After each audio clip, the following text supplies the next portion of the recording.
1,000 touch points in the buyer journey today on average. Like, and when you think of it that way, then it changes the job of marketing, and it really requires that you be helpful and useful and leave the prospect better than you found them and help them through their thought process of how they're going to solve this problem.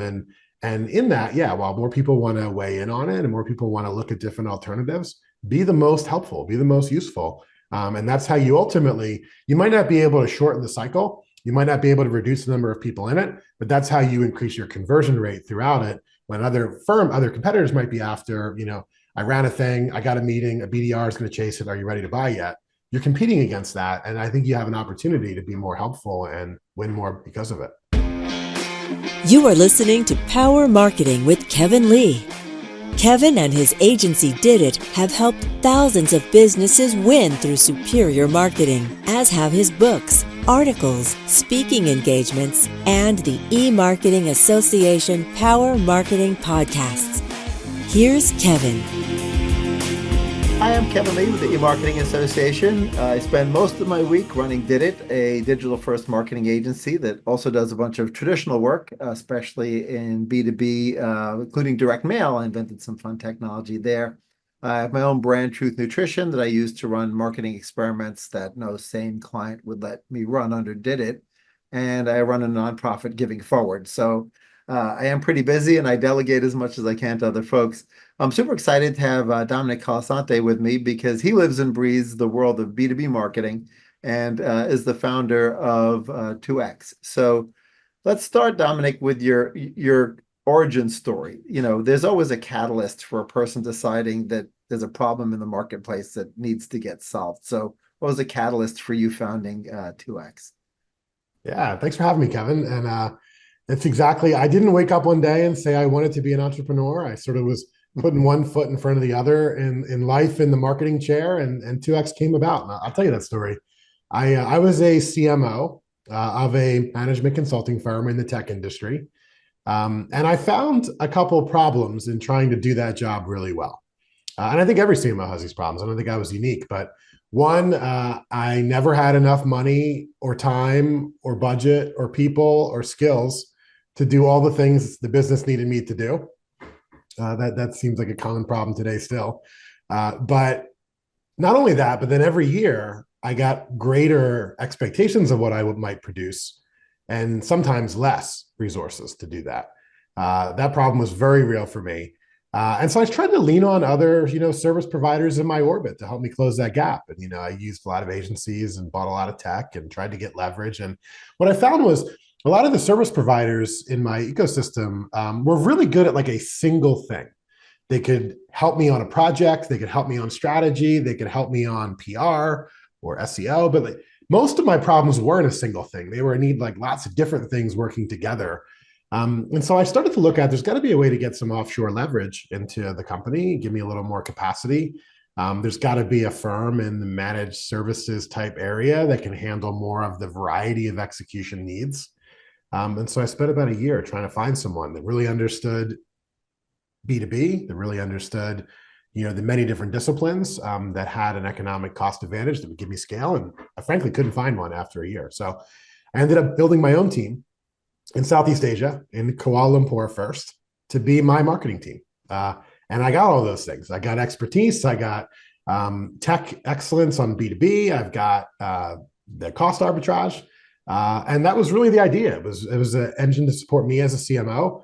It became very successful. I started telling other CMOs about it at CMO events and kind of telling the case study. And a friend of mine convinced me to make that a business. And so that's what I did. That was 5 years ago. 2X is now 1,000 employees, really built on that same principle and that same problem that other CMOs have that really doesn't have a solution in the market. Yeah, well, when there's a vacuum in a market, eventually somebody stumbles across the vacuum and starts a business around it. So kudos on that. I think a lot of folks have experimented with offshoring type of outsourcing before, and particularly with trying to unlock the cost advantages that at least hypothetically exist, in those kinds of deployments or looking at the human capital offshore. But I think some folks have had bad experiences, so they fear offshore work. right? Or offshore resources. So how do you and your biz dev team overcome that fear? Maybe a person made a bad decision or, went with a firm or a set of freelancers. Maybe they tried to do it themselves using Odesk or whatever they were doing.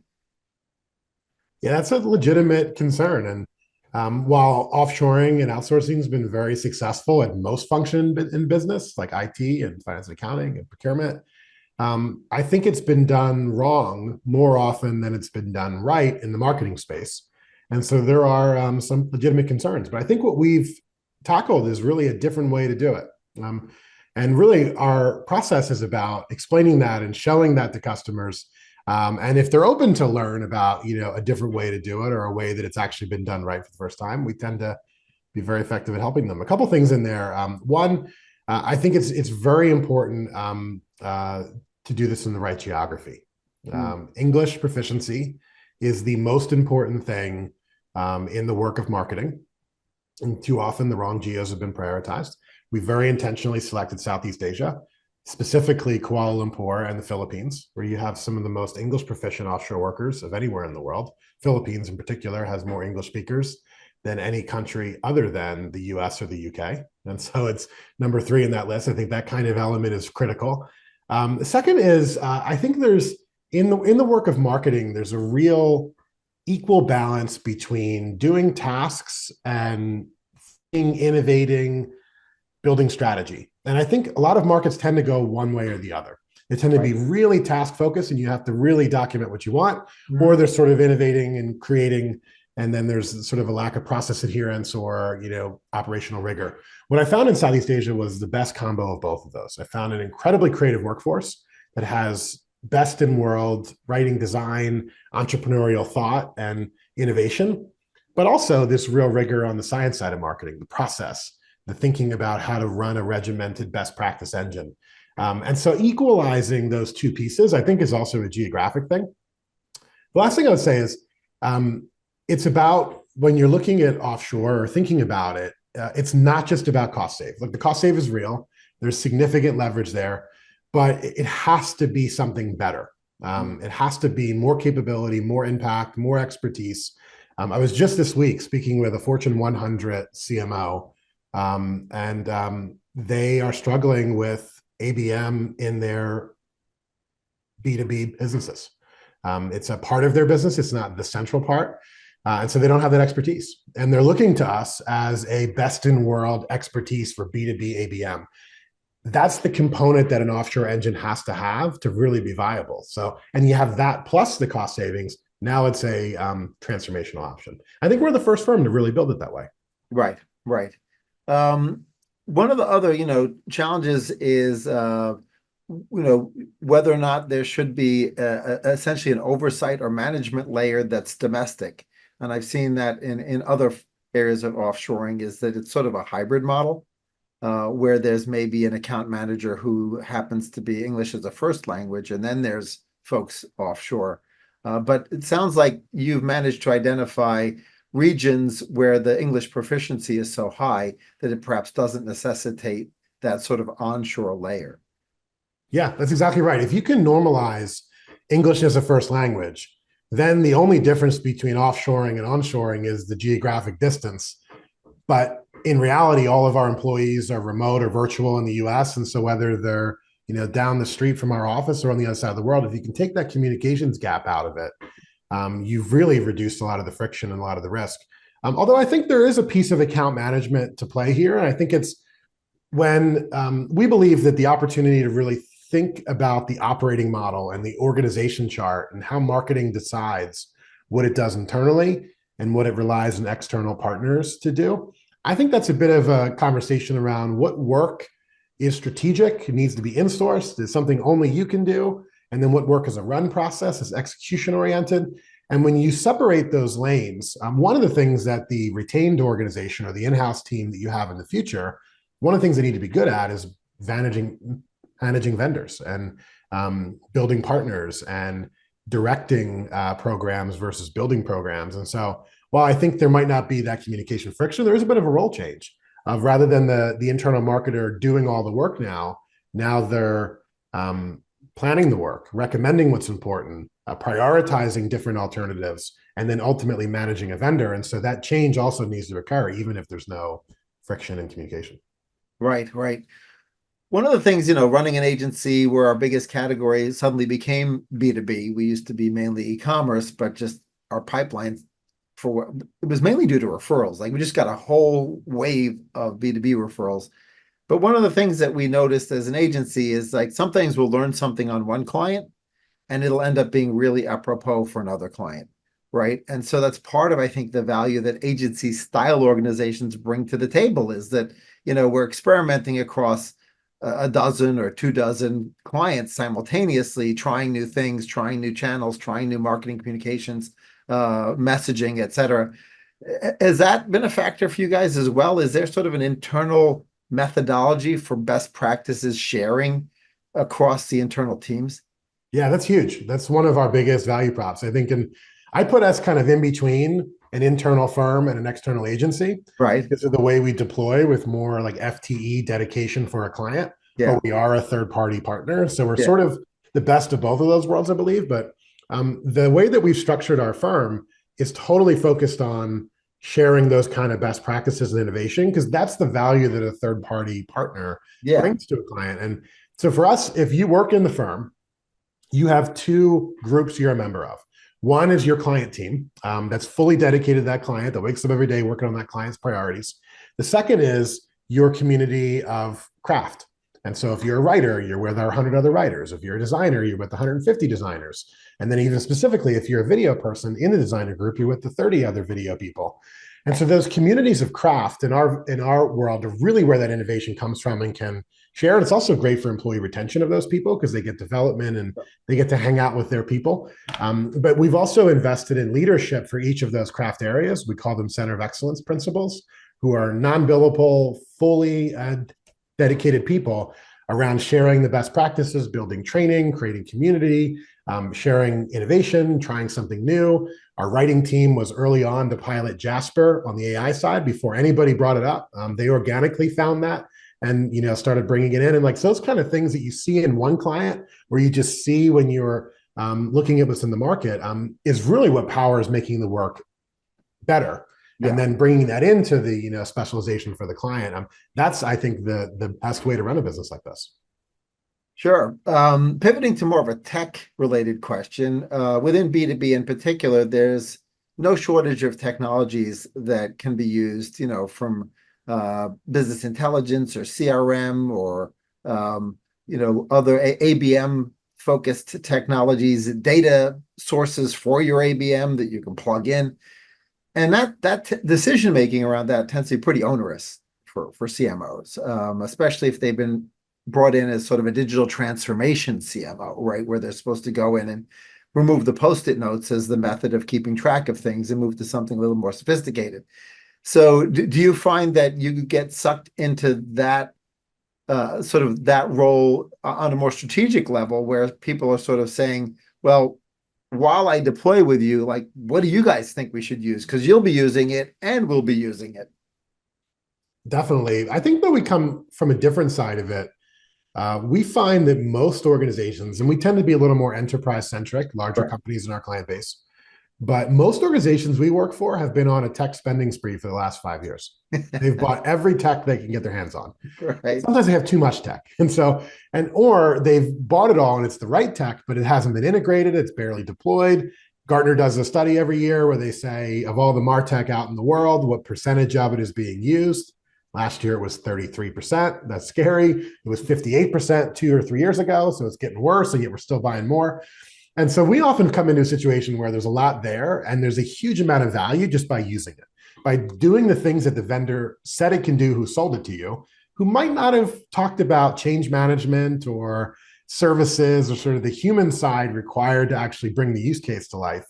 And so a lot of our focus is on using what you've already invested in. I think that's the shortest path to value. Mm-hmm. Certainly, we have opinions of what we think best tech is. For example, in the ABM space, we've invested significantly in our business around 6 Sense. We think 6 Sense is the most powerful tool in that land. We invested in them starting in not as an we invest in building our capability in them in 2019, and we saw that emerging. And so we have opinions. But that said, if you've invested in something that is important to use, getting use out of it and then getting momentum to then think about evolving and integrating your tech is oftentimes most important for us. And we think that so often there's tech being managed by generalists in the company, right? That there's no one's got any ill intent or isn't doing their job, but there's a demand gen head who's got 7 other things to do, and then is also the sysadmin on Marketo and the marketing ops person that deals with Salesforce. And if they get time, they'll go into the ABM platform and build a campaign, and they could just never possibly get through all the functionality. And so getting from that into a team of people that can live in that tool and bring it to life on the same economic cost as in-house, because you have the offshore leverage, for us is a way to get through it. But it's a huge problem. I think it's a great opportunity to deliver more impact and to do more with less in the world that we all have. But there's so few clients we go into and they're using everything they have. Yeah, it's interesting, because of some of the recent sort of splurge in additional tech investing, I'm hearing like a significant difference of opinion as to whether ABM has jumped the shark or not. Like, some folks are saying, ABM is still evolving and it's becoming more sophisticated, and it's still sort of the anchor, for a lot of the B2B marketing activities. And other folks are sort of more skeptical as to sort of whether ABM is evolving with, changes in privacy legislation and changes with which channels are working, et cetera. So what's your point of view on ABM and sort of where it is in its journey within the enterprises in particular? Yeah, somebody wrote a book on ABM is marketing. And I think the term ABM has probably jumped the shark.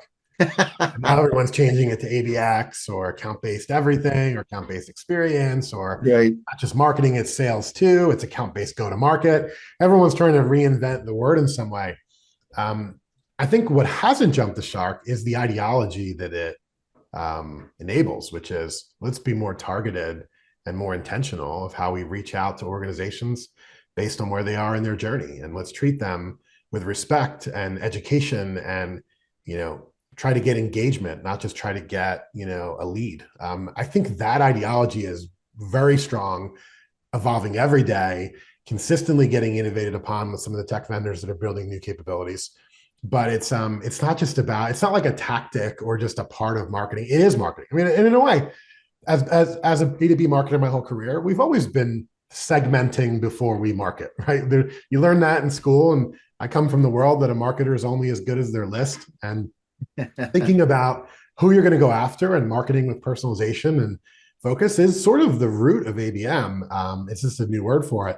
But the power that you can have now to really understand who's in the dark funnel, where there might be intent, how you can track and manage engagement when someone wants to be anonymous, and then to be able to give them the next best thing to move them down the funnel, and then not just stop at lead conversion to sales, but actually help sales win it and then help the customer success team upsell it and retain it. All of those things are the ABM philosophies that I think are really good for marketers to be investing in. Yeah, I guess interestingly in the news quite recently is, as you talked about, anonymously delighting the folks who are in market or about to be in market for something versus being able to do it not anonymously, maybe with third-party cookies. Third-party cookies apparently are not going to be quite as dead as everyone thought they were going to be, at least within Chrome. We still have obviously Safari and Firefox and some other browsers where the defaults may be to have them turned off. But do you think there are ripple effect implications on Google's decision to not kill the third-party cookie as it relates to ABM and as it relates to digital marketing? I think it's a good thing that they realize that part of their solution creates respectful marketing in the end, and I think it's a way to ensure relevance, which is good for the ultimate user. They're going to get ads anyway. I guess might as well they be relevant and useful and helpful. I think that's the way that's the day that marketing wins, when you actually offer something to someone that they need. I think there's lots of ways to target and have personalization beyond cookies, and I think in some way the threat of them going away has created lots of other ways to build visibility on UIDs or other types of, building your own opt-in communities, or, thinking about how you partner with third parties that have opt-in communities. And really, that's all been healthy. And so I think in the end, we're better off than we were before. But I also think that it's a critical part that is probably good to continue. So I'm glad that they made that decision. Yeah, actually, that's a great point, that the silver lining of the cookies being dead galvanized people into finding alternatives, including, we've seen a resurgence in direct mail, right? So, including appending on home addresses of executives so that they receive the direct mail piece, not just in their house or in their place of work, which they might only be 3 days a week, but also at home. So there was that sort of shakeup moment, that catalyst to, hey, let's just look at other things.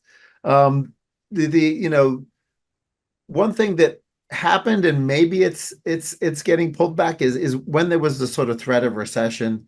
I feel like B2B sales cycles lengthened, right? And I think maybe economic instability or socioeconomic or worldview instability, whether it's wars or elections or whatever, tend to lengthen B2B sales cycles, because people are like, wait a minute, maybe I don't need this right away. Let's just wait and see, if there's going to be a third world war next month. But obviously, everyone still needs to keep marketing. Everyone still needs to keep selling. So, what are the best practices that you and your team are recommending when you're starting to see these sort of longer sales cycles within your clients? Yeah, that data is definitely true. I keep feel like I'm picking on Sixth Sense today, but as a friend, they've done some great research on the buying committee, the buyer's journey. The buying committees are getting bigger. There's more people involved. There's more people that want to evaluate a decision. There's more touch points required. There's a real data that proves that point. And I think that's an opportunity for marketing to do what marketing does best. I think, unfortunately, marketers sort of all got talked into being lead gen factories, and then sort of like received part of the job of sales in generating pipeline. And I think that's a part of what marketing does, but it's not all marketing does. We are the best in the world and the best in the company for sure at generating engagement, about getting someone who's completely unengaged, that doesn't know we exist, that has the problem that we solve, into some level of awareness and conversation with our brand. Right. And then increasing the intensity of that awareness and trust and engagement to a level where it's appropriate to bring a salesperson in. And then after the salesperson is brought in, continuing to build credibility and trust and confidence so that we can be the vendor of choice and ultimately win. And then after, continue to be, someone that is invested in making that client successful so that they retain and never leave and buy more and tell other friends. That's the marketing job. And too often it's just about lead conversion into revenue. And so I think it's an opportunity for us to do more of the touch points, to embrace that. I think that's where digital can come in. I think your point about direct mail is dead on. We see clients in particular that market to the finance function. Finance function is the only function in the world that opens 100% of their mail. And so great, tactic in that sense. But I think there's elements of like being in a spot where you can acknowledge that. I think Sixth Sense said there's 1,000 touch points in the buyer journey today on average. And when you think of it that way, then it changes the job of marketing, and it really requires that you be helpful and useful and leave the prospect better than you found them, and help them through their thought process of how they're going to solve this problem. And in that, while more people want to weigh in on it and more people want to look at different alternatives, be the most helpful, be the most useful. And that's how you ultimately, you might not be able to shorten the cycle. You might not be able to reduce the number of people in it, but that's how you increase your conversion rate throughout it. When other competitors might be after, I ran a thing, I got a meeting, a BDR is going to chase it. Are you ready to buy yet? You're competing against that. And I think you have an opportunity to be more helpful and win more because of it.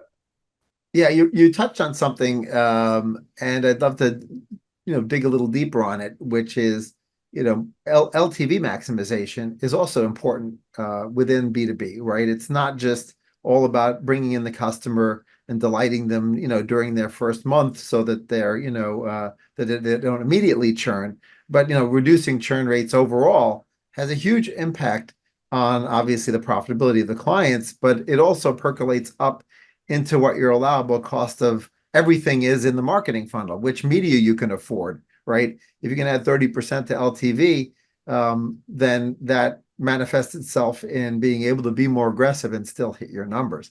So I'd love to hear some thoughts, because it sounds like, from what I'm hearing in the market, there's a big chunk of folks in B2B who are sort of forgetting that part, right? That, you're not done when they close. Your marketing role is your marketing job is not finished.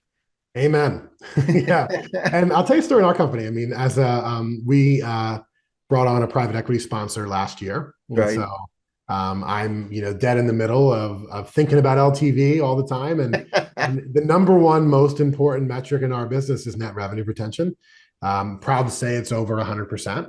I think that's a critical metric for businesses to look at. And I think it's a big topic here. And I think it's an area where marketing can really help. I mean, having customer retention or net revenue retention, ideally, that's greater than, just retaining what you have, as you can get customers to buy more and expand with you, is really validation of your commercial value proposition.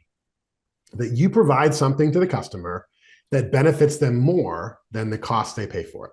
And the only way to achieve retention and net revenue retention is to have that statement be true, that they get more value from you than they pay you. And for companies that have high churn or low retention, it sends a signal to me immediately that their solution is either only needed for a small part of time, and they probably shouldn't be in a recurring revenue business. They're a project business where they solve problems and the problem's solved and you don't need it anymore. Or the ongoing relationship just doesn't produce sustained recurring impact. It only produces recurring cost. And so I think you got to think about that. I mean, I think that problem is, existential in a way, as if it's so much easier and I think more valuable for customer and vendor to have a recurring relationship.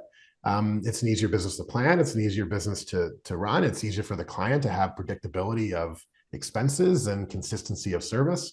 But you have to get to a point to where that's an easy decision to keep it. And if you're constantly swinging in and out of it, marketing can definitely help with providing visibility to what else you might be able to do, to reminding the customer the value you create.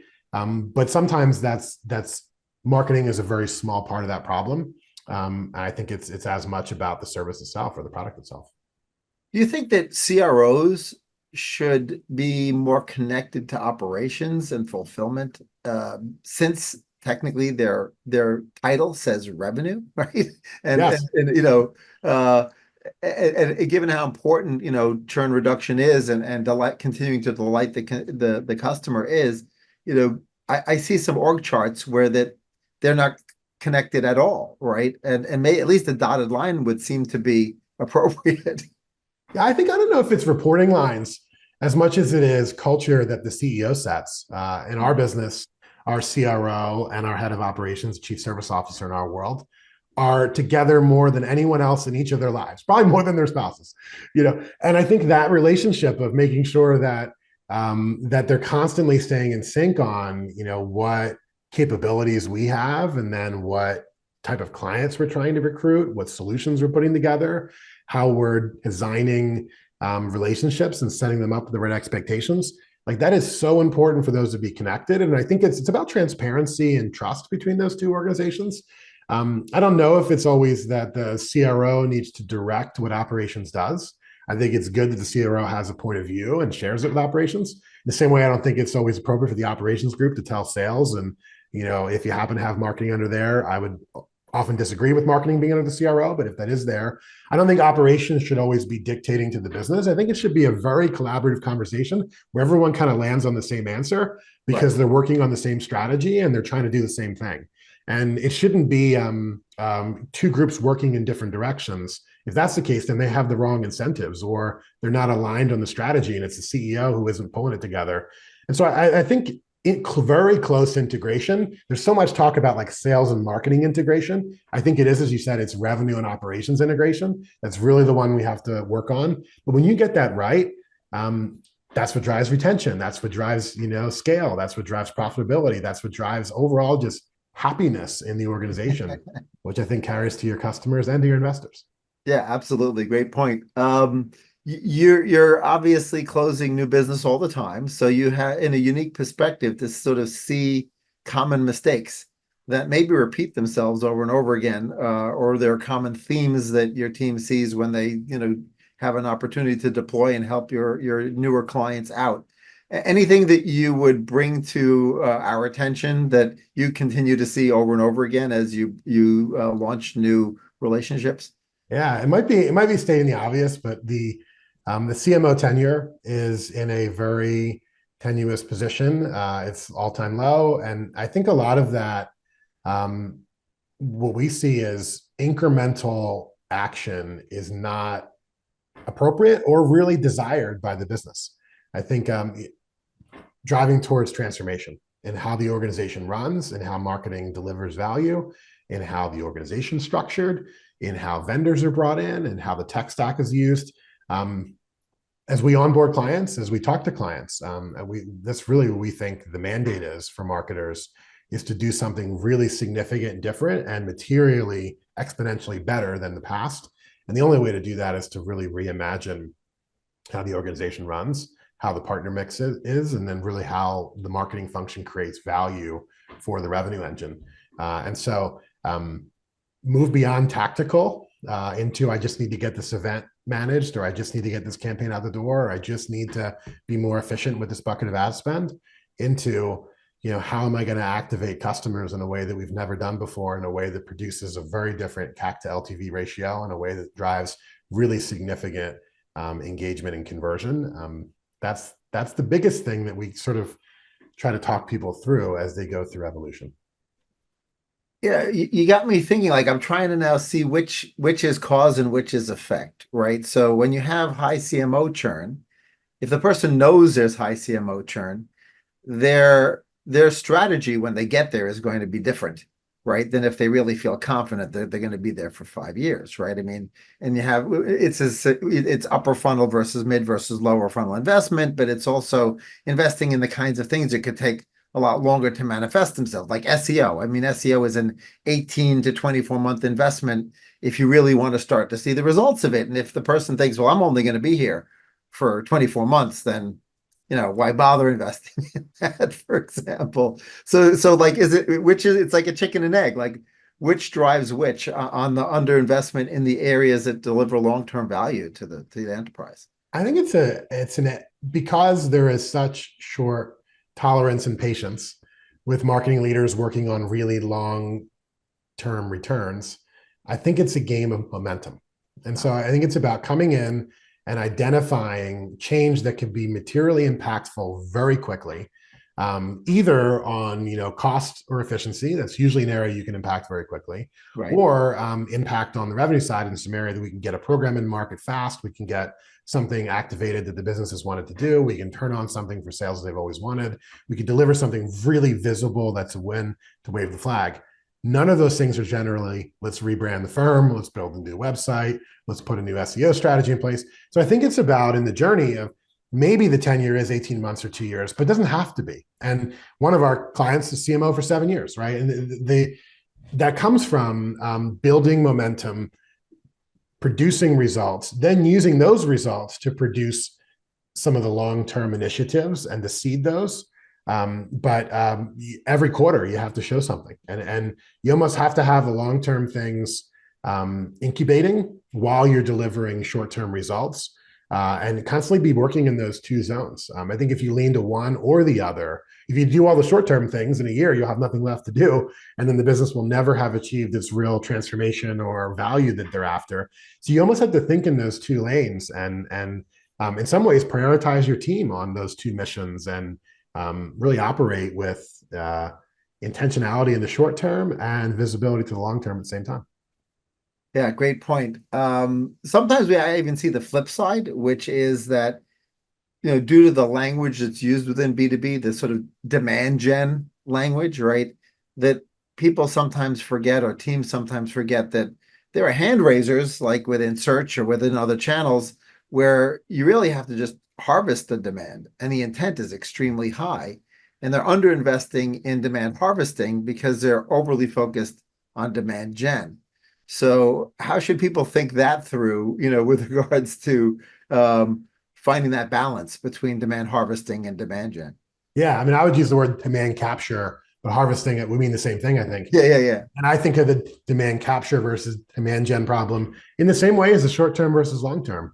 I think demand capture and harvesting and grabbing things that are already in a buy cycle that you can make sure they trip into your door is important. We do know that the first vendor to get in the door generally wins about 80% of the time, though. I think it's important to be measured and not just become RFP, column fodder to, drive lower pricing in a competitor. But I think it is for real. There's an opportunity to do more capture of people that have the problem that you solve that just haven't found you. And that's probably a really good short-term priority. There's a lot of marketers that sort of have this philosophical debate of, can demand actually be created, right? Or is it just created and then on its another path that's not done by marketers, and then is it captured by marketers? I think it is created, though. I think that folks go through their jobs in business and have problems and don't really know that there's a solution to the problem that exists. And that moving them from I have a problem to I'm going to do something to solve the problem, that's demand creation, I think. You might not be creating problems. You wouldn't want to do that, create a bunch of problems in the world so you can solve them. But educating people that there's a solution to their problem, and then getting them into a buy cycle or getting them into the path of I'm going to actually solve it this year, or I'm going to put something in place that might cause me to reach out of my comfort zone to properly get on a different path. I think it's important, but I think that's your short-term, long-term, and you have to do both. Cool. So what else should we have discussed today that we didn't touch on would be best practices or learnings for B2B marketers? I'd like the record to reflect that we got 40 minutes into a conversation about marketing and no one said AI. And I think that's a good thing, because I think AI is important. I think there's a lot of things you can do with it. It's transformational, but there's a lot of things in marketing that don't have anything to do with AI that are really important. And we talked about those for 40 minutes. And so that was cool. But obviously AI is something that can dramatically change your ability to get work done, the speed of which you operate, the efficiency. It can give you great things around, ideas you didn't have, and move you through. And we all, as marketers, need to become experts on AI. I think that is in the same way in the last 5 years, a marketer has had to become a technologist in addition to being a marketer. I think a marketer today has to become an AI expert, and know how to use those tools and what the things that you could never do before that now you can. But I think it's part of the job. It's not the whole job. Yeah, it's interesting you mentioned that, because, one of the areas that's subtly bubbling up to the surface within our SEO practice is, and it doesn't have a name yet, it could be either AIO or LLMO, large language model optimization, to reflect the fact that some folks researching things are not going to look at a search engine results page anymore. They're just going to ask a chatbot. And it's in a completely different set of algorithms that determine whether you are a suggested solution for somebody who asks a question of a chatbot. And the extent to which there are sort of common best practices around SEO visibility that might also drive the odds of showing up in a chatbot result in your favor, that is where things need to be invested, because you can't abandon the search engine results page. And people are still using the Google 10 or 20 links, right? Or Bing, if you choose to use Bing. But in the future, if chatbots continue to delight folks looking for solutions to things, whether it's consumer or B2B, people are going to start using it more. And the people who underinvest there are going to be really behind the eight ball, because it takes 6 months to a year for that stuff to percolate through into starting to see results for AI optimization. And it's been an unusually hot area for my SEO teams at the moment. Yeah, and maybe you have an answer to this. I don't. And I don't know if we really know how to do the SEO game for LLMs yet. Oh, I do. Okay, good. I want to hear about that after we're done. My single thought is, I think the thing that great SEO is based on is not in keywords, is answering questions. And the more your content answers questions, I would say the better chance you have. But I'd love to talk more about if you've cracked the code on that, because that's something everybody's got to be thinking about. All right. Well, I guess I'll leave it as a mystery, so we'll discuss it after the podcast. Thanks so much, Domenic, for joining me and sharing your wisdom with the folks watching and listening. Kevin, thanks for having me. It's a great conversation. Kevin Lee's Power Marketing is available on all your favorite podcast networks. Kevin loves helping businesses excel at marketing. Having marketing challenges? Just like Santa in The Miracle on 34th Street, If Kevin can't help you, he'll know someone who can. Find him on LinkedIn, subscribe, or follow.